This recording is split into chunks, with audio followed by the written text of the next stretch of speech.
I don't have the data in front of me, but there's a great Army Times article right about the end of April.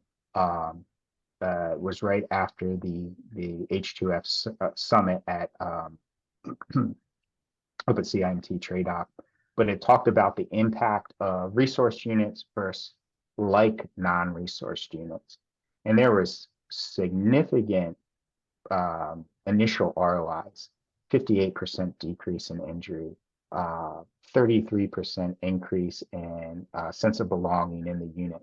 All these things that you can attribute to H2F and the other support services that come along with base. We work with R2, we work with the UMT, we work with the AWC, the MWR. You know, we don't sit in our silo. We make sure we can get a soldier to whatever support system they need, even if it's dual hatted with us.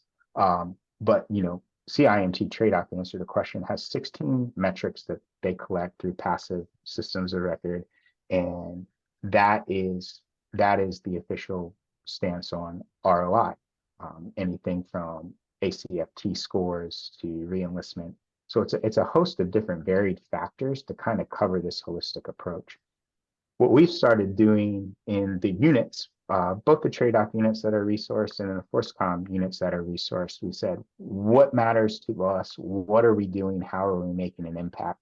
So as we look at ROIs, obviously we'll look at those traditional ones. Are we decreasing long-term profiles?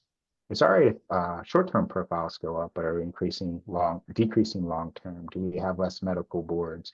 Are there less, is there more readiness? Are there more soldiers available to the commander? Do we have less people in the body composition program? We get into the mental readiness realm and we talk about lethality and the connection of H2F to that. So if you're working with the H2F team, the cognitive enhancement specialist, and you've increased percentage on target at the range, those are the things that we think are ROIs for readiness. Just like the SOCOM program, we look for effectiveness over efficiency. Like, nobody ever wants to hear that, but you want to be effective with the people you work with, which means you probably need to spend a little more time with them. So we don't get caught up in volume, though we do end up with volume because of the size of our brigades. But really, for each of us, director-wise, the brigades are completely varied in the jobs and what they do for the Army. So really tying it into their operational element and then making sure the commander has as many soldiers for his availability as possible, I think is get what gets us to that finish line on the question of ROI.